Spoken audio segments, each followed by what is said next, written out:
श्री राम के नारे उस तरफ से लगेंगे। तकलीफ यहां होती है मुझे अपने देश के लोगों से कोई ये हिंदुस्तान बहुत बड़ा मुल्क है, 70 साल। लेकिन एक बात जो अभी तस्नीम रहमानी साहब ने कही है कि एक बात मुझे बताइए, क्या अजान से तकलीफ इसी 8 साल के बाद हुई है? क्या खाने की तकलीफ अभी इसी 8 साल के बाद हुई है? इससे पहले क्या मस्जिद, क्या हमारे यहाँ तो अमीश जी, ये वो भारत है हमारा, वो प्यारा भारत है कि अजान से लोग अपनी घड़ी के टाइम मिलाया करते थे कि अजान हो रही, चलो ये टाइम हो गया है। आज अजान से इतनी तकलीफ हो गई। और कितना वक्त लगता है अजान में? 5 मिनट। आप मस्जिद के दरवाजे, एक मिनट, आप मस्जिद के दरवाजे जाकर के जय श्री राम के नारे लगा करके आप दंगा भड़काना चाहते हैं?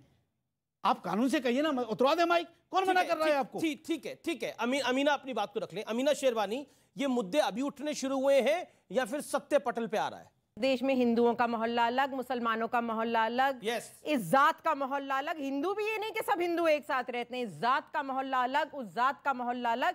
ये देश हमेशा से एक भी रहा है और हमेशा से बुरी तरह से विभाजित भी रहा है। यही हमारी विडंबना भी है और यही हमारी तकलीफ भी है। इसी विभाजन को, जो अंतर विभाजन है हम लोगों के बीच में, खत्म करने के लिए हमारा संविधान आया था और संविधान ने कुछ डायरेक्टिव्स ऑफ स्टेट प्रिंसिपल्स करे थे, कुछ आर्टिकल्स करे थे, जिनके तहत हमको चल के आगे बढ़कर अब 75 बरस हो गए। कितना वक्त हम लोगों को लगेगा एक दूसरे से एकजुट होने में? आज भी लेकिन ये क्या नैरेटिव है जिसके अंदर कहा जाता है कि मुर्तजा अब्बासी मानसिक रोगी है, जिसमें कहा जाता है कि लड़की को तो कवर होकर ही जाना पड़ेगा। मानसिक रोगी तो पूरा देश हो चुका है। विभाजित तो हमारा देश हो रहा है, घरों में हो रहा है, दोस्तों में हो रहा है। जहर की गंगा बहाना बंद करना चाहिए। बहुत जरूरी हो गया है कि गंदी गंदी बातें एक दूसरे के भगवानों के बारे में, एक दूसरे के धर्मों के बारे में, और सिर्फ वोट जीतने के लिए कोई भी पार्टी, चाहे वो वैसी की पार्टी हो, चाहे वो भाजपा हो, चाहे वो सपा हो, हम लोगों को विभाजित करना बंद करें। और हम लोग क्या मूर्ख हैं कि हम विभाजित हो जाते हैं? मुझे तो मेरे देश के हिंदुओं से कोई जब अल जवाहिरी ये कहता है कि कोर्ट का फैसला गलत है, कर्नाटक हाई कोर्ट का, और हमारे यहाँ के भी कई दानिश्वर लोग इस बात को कहते हैं, हिंदुस्तान घुसकर, जैसे अमेरिका ने घुस के मारा ना अपने दुश्मनों को, हिंदुस्तान घुस के क्यों नहीं मारता इन लोगों को जो हमारे इंटरनल अफेयर्स में इंटरफेयर कर रहे हैं? हम काहे को अपना त्रिशूल सिर्फ अपने यहाँ गरीब मुसलमान या गरीब फल वाला मुसलमान या मुसलमानों की दुकान अपने मंदिरों में नहीं लगने देंगे? जाए ना लड़े उन कमबख्तों से, कमीनों से। किसने रोका है? ठीक है संबित पात्रा। देखिए, वैसे तो अभी जो कहा मैडम ने बिल्कुल सही कहा, मगर कुछ बातों पे मैं उनसे डिबेट करना चाहता हूं, और एक डेमोक्रेटिक कंट्री में होना भी चाहिए। जी। अच्छा होगा अगर कोई भी देश, हिंदुस्तान ही क्यों, कोई भी देश आतंकी देश के साथ लड़े और आतंकवाद वहां समाप्त करे।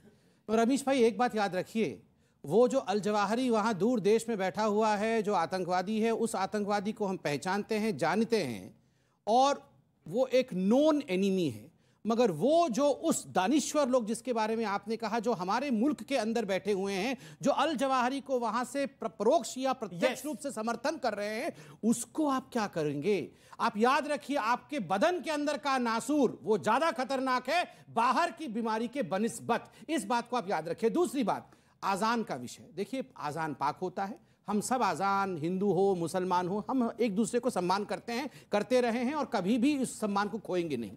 मगर आप बताइए, किसने कहा कि ये विषय कोर्ट में नहीं गए?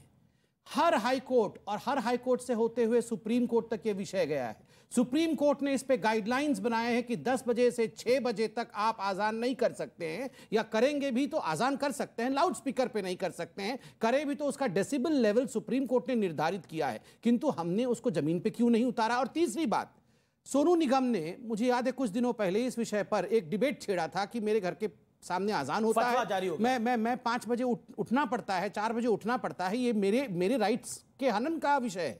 मगर क्या हुआ उसका अंजाम? उसका अंजाम हुआ कि उन्हें अपने सर तक मुंडवाना पड़ा, उन्हें सुरक्षा लेनी पड़ी।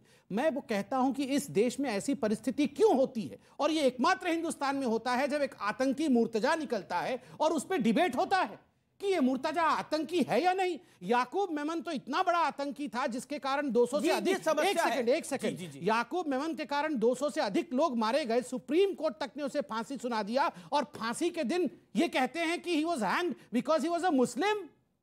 अंसार आज़ाद, समस्या यह है कि जब आप अपराध में भी मुसलमान को ले आते हो, अपराध में क्यों मुसलमान को लेके आते हो?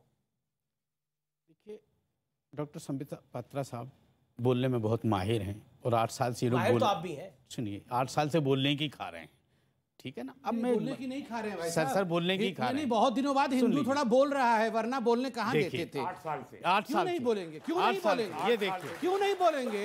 सुन लीजिए, 8 साल से क्यों नहीं बोलेंगे? मतलब हर बात में अब हिंदू रोटी भी नहीं खा सकता, ये संबित पात्रा कहते हैं। अब हिंदू सेब भी नहीं खा सकता। किसने कहा अच्छा, सेब नहीं खा सकता? अब हिंदू बोल भी अभी नहीं तो- सकता। अब सुनिए, अभी तो करौली राजस्थान में पत्थर खाए हैं। सुनिए, किसने? बोलिए। किसी खाए? ने नहीं खाए, सब तमाशा बनाया गया मीडिया का। क्या नहीं, ये नहीं, छोड़ दीजिए ये उसको। वहां लोगों के घर चले। ये वहां का कानून तय करेगा, कोर्ट वहां तय के- करेगा, वहां पर घर मीडिया चले तय लोगों नहीं के। करेगा, मीडिया तय नहीं करेगा, मीडिया तय नहीं करेगा। एक मिनट, मैं आपसे बहस करने नहीं आया हूँ।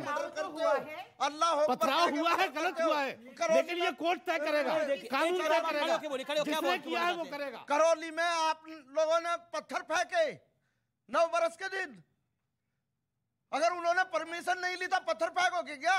मारोगे उनको? आपने बोला करौली में ड्रामा हुआ है, यही बिल्कुल दिक्कत हुआ है। सबसे बड़ी। अरे भाई, ये ड्रामा नहीं, क्या जरूरत है आप मस्जिद के सामने आप जाके झूठ बोलते हो।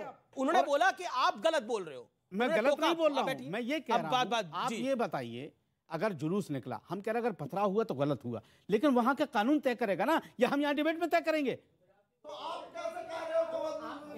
आप कैसे कह हमने रहे क्या हो? कहा? ड्रामा करा मीडिया बिल्कुल वालों ने ड्रामा तो हो ही रहा है, आप झूठ ये ड्रामा ही बोल हो रहे रहा है। आप अच्छा, झूठ ठीक बोल है, आप अपनी बात रखिए। संबित कुछ कहना, संबित बोलिए आप। मैं आ रहा हूँ आपके पास, आता हूँ। अंसार साहब थोड़ा सा बोल लूं। जी। अंसार उनको ले आए, हमारे बोलने तो को बोलेंगे बोलिए। अपनी बात। अंसार साहब, ये तो विषय हमें बड़ा तो है। बोलने इनको अधिकार नहीं है अपनी बात बोलने का क्या? तो हमको बोलने दो ना अंसार पहले। साहब, जी, जी। अंसार एक साहब सेकंड, थोड़ा 30 सेकंड बोले, करौली पे मैं बोल लूं। और देखिए अंसार साहब, आपने तो ये कहा कि करौली में जो हुआ वो ड्रामा था।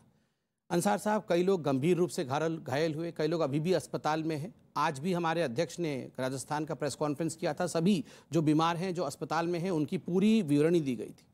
किस प्रकार से मस्जिद के सामने उनके ऊपर पथराव हुआ, मैं आपको बता दूं, पहले से ही पत्थर छतों के ऊपर रखे गए थे। आपके न्यूज़ चैनलों ने जाके स्टोरी किया है। पहले से ही नकाबपोश लोग, परमिशन लिया गया था, मैं बता दूं। दूसरी बात है नारेबाजी। कौन सी नारेबाजी हो गई? पहले से ही नकाब पहन के लोग, पहले से ही पत्थर लेके, पेट्रोल बम लेके लोग छतों के ऊपर, आप पहले से तैयार थे पत्थर मारने के लिए। आपको कैसे पता था क्या नारेबाजी होगी? और कोई ऐसी नारेबाजी नहीं हुई। देखिए, दुखद विषय है कि हिंदू मुसलमान इलाके में क्यों गया, कुछ क्यों, ये आपका इलाका कब से हो गया भैया? आर पार में मुझे रुकना होगा एक अंतराल के लिए, लेकिन ब्रेक के बाद, क्योंकि ये चर्चा इस समय बहुत गर्म है, लेकिन ब्रेक के बाद जानने और समझने की कोशिश करेंगे कि कुछ लोगों के हिंदुस्तान नाम से तकलीफ अब क्यों हो रही है। ब्रेक के बाद इस पर चर्चा।